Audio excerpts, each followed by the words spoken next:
Então, vamos estudar essas consequências da relatividade geral. Então, a primeira delas, então, é a dilatação do tempo. Então, para velocidades muito baixas, o efeito de dilatação temporal é insignificante. Mas, quando o observador move-se em velocidades compatíveis à velocidade da luz, seu relógio mede o tempo de forma mais lenta, né? Então, vamos pensar. Um observador ele se move a velocidade de 0,9 vezes c. Então, c é a velocidade da luz, que vale 3⁸ metros por segundo. Então, 0,9 vezes c é 90% da velocidade da luz. Então, fazendo essa conta, 90% vezes 3⁸, dá 270 mil km por segundo.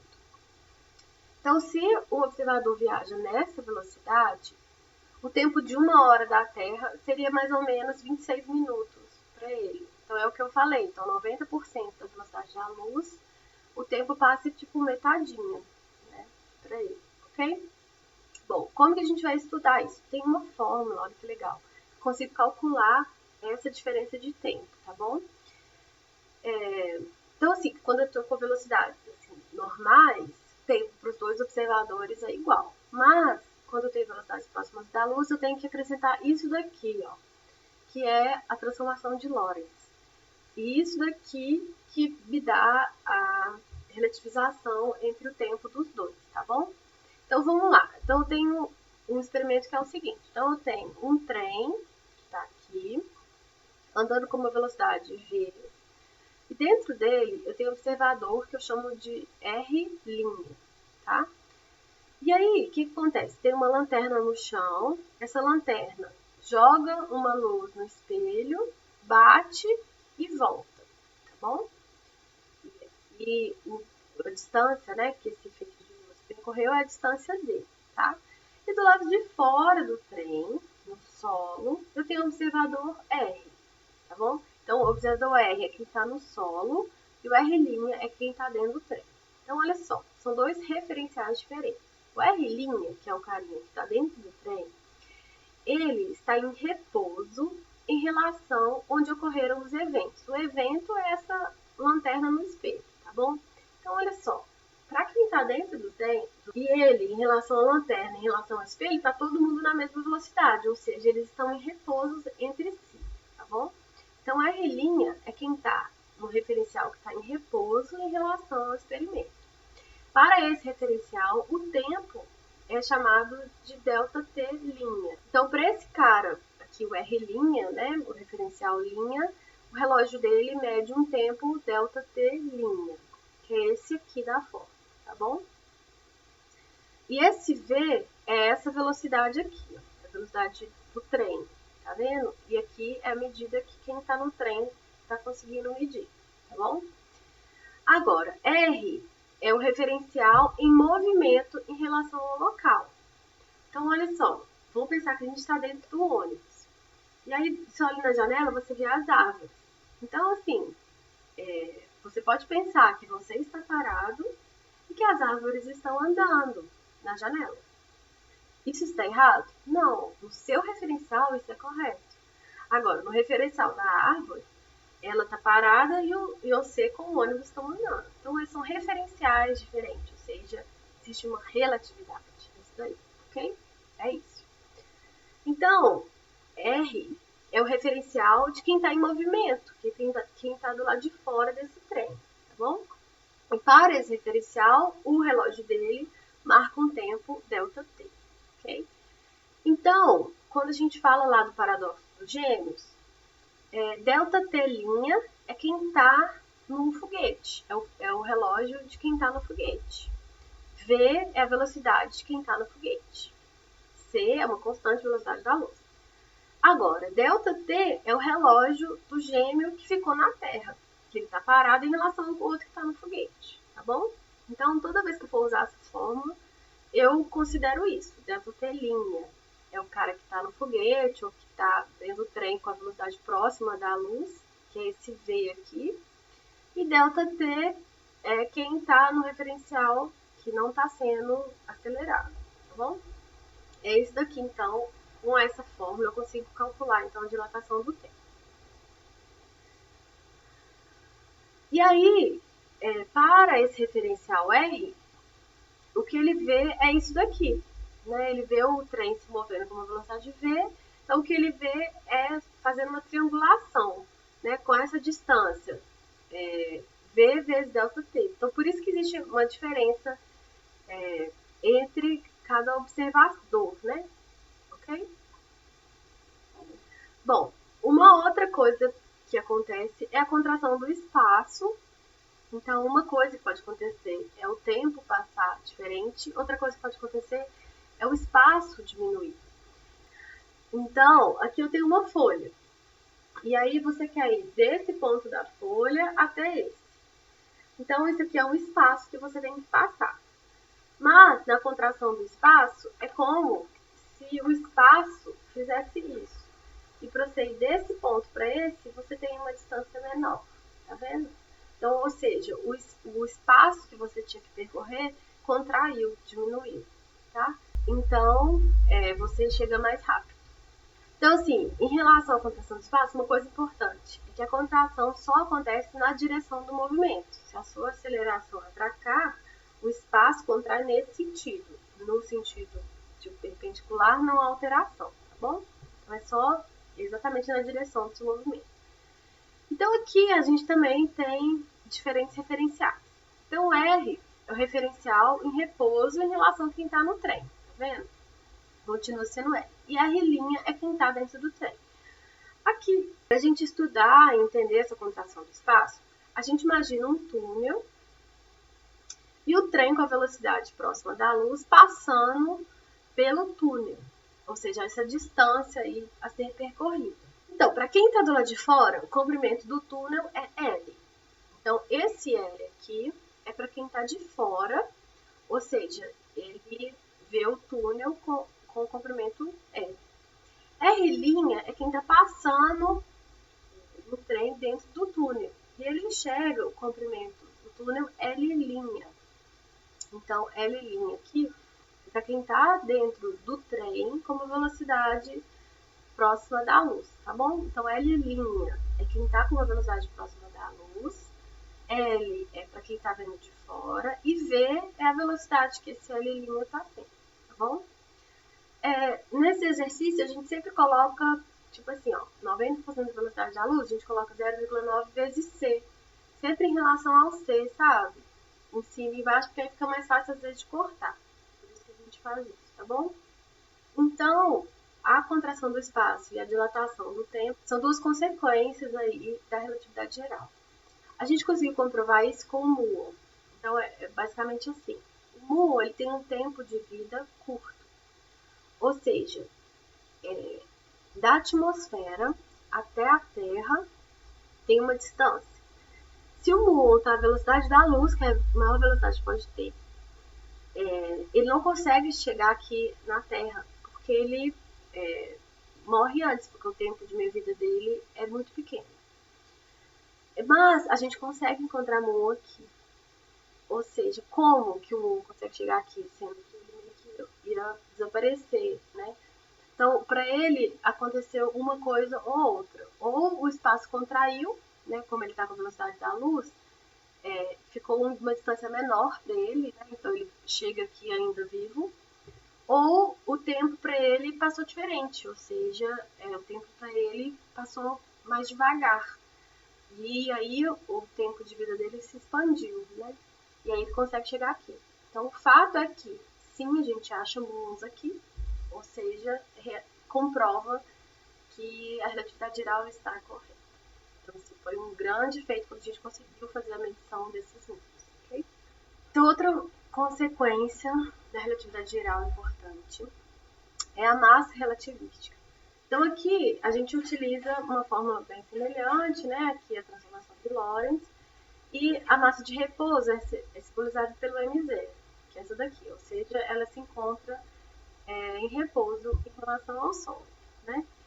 Agora, caso uma massa, né, uma pessoa, um objeto seja colocado em movimento e adquira uma velocidade próxima da velocidade da luz, né, esse V aqui é um V próxima da luz, é possível demonstrar que nessa situação a massa do corpo será uma massa relativística, ou seja, vai modificar o valor dessa massa.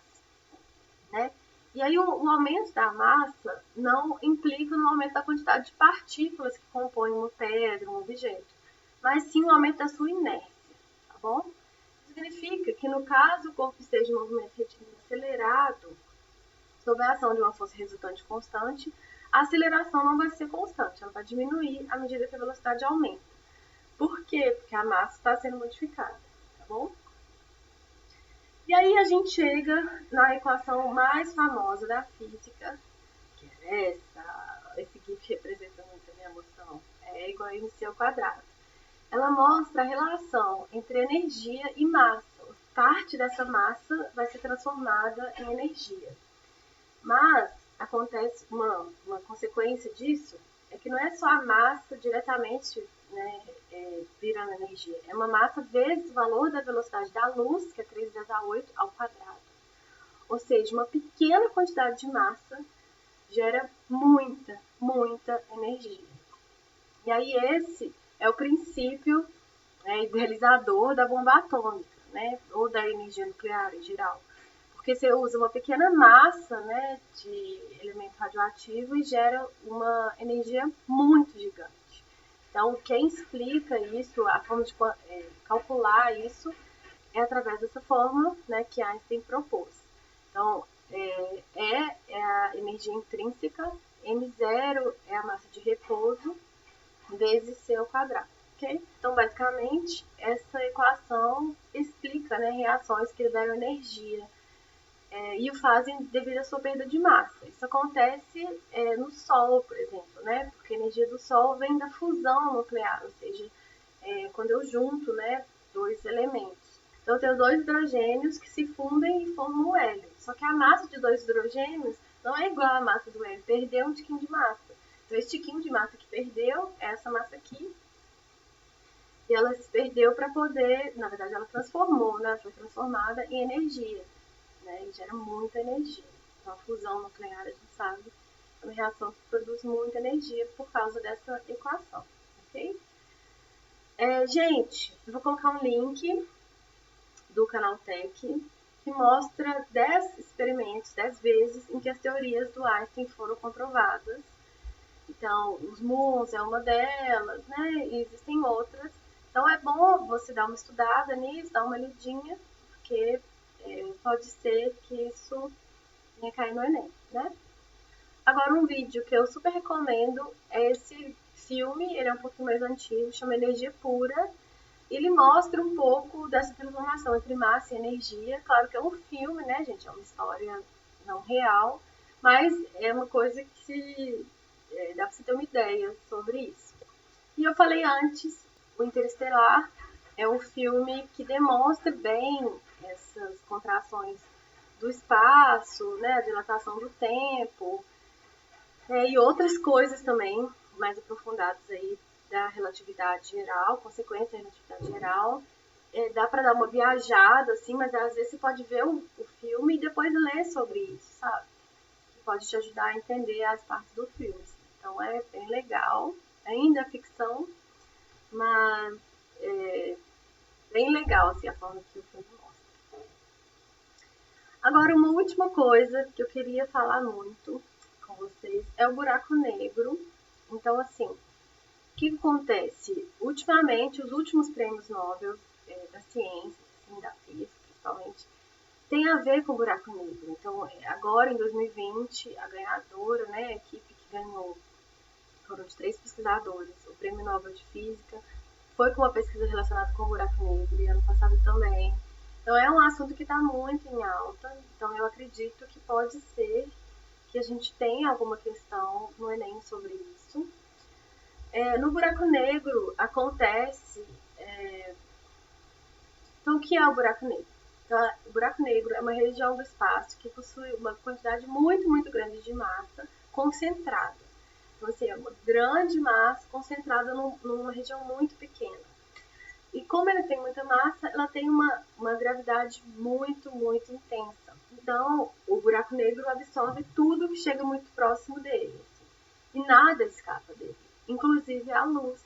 Então, a luz é absorvida, assim, pelo buraco negro. Então, por exemplo, uma estrela inteira, tipo um sol, assim, pode ser absorvido por um buraco negro. E aí ele fica mais potente, porque ele ganha a massa inteira dessa estrela e ele fica com uma gravidade ainda maior. A gente chama de buraco negro porque ele não emite luz, né? Então a gente não consegue ver ele.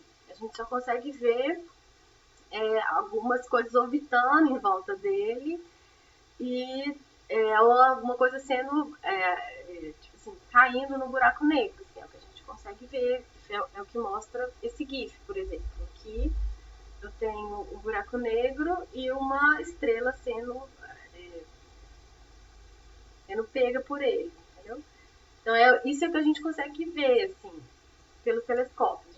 E aí, segundo a teoria de Einstein, a fonte de gravidade é uma manifestação da deformação do espaço-tempo causada pela massa dos corpos celestes, como planetas e estrelas. Então, quanto maior a sua massa, maior a deformação do espaço-tempo, então maior a gravidade dele, né? Então, uma forma de a gente entender isso é um tecido muito bem esticado, e aí você pega uma bola bem pesada e coloca ali.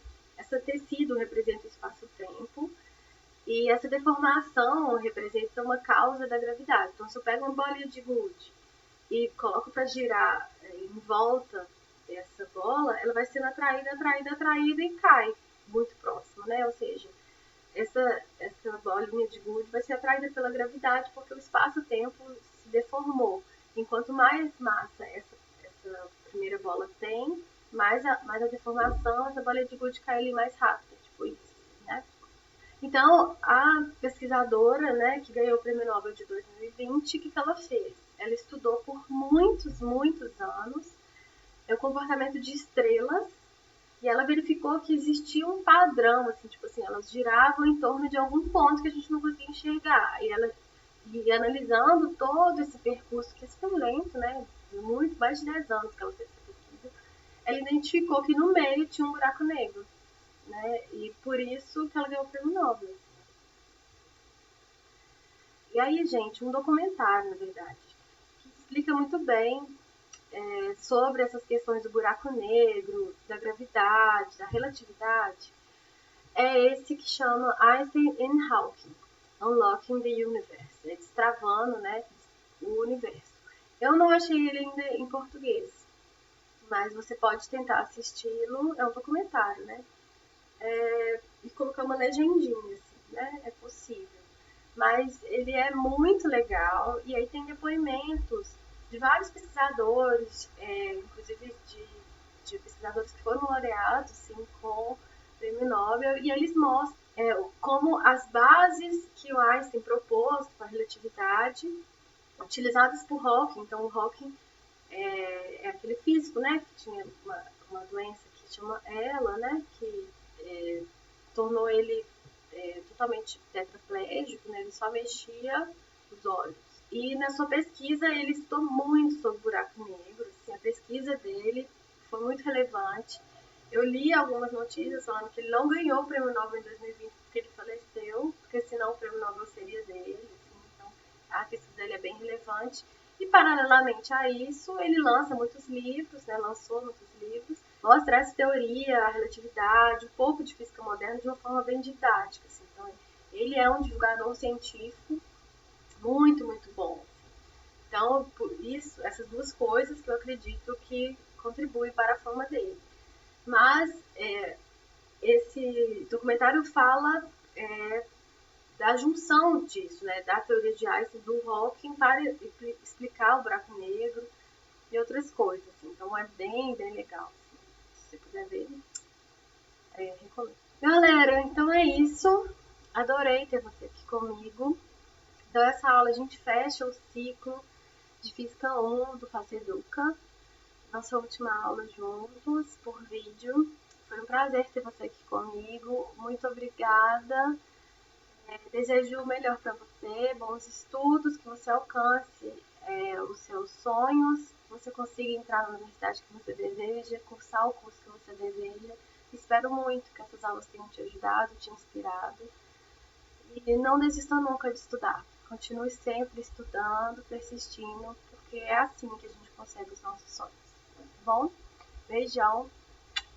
Até mais.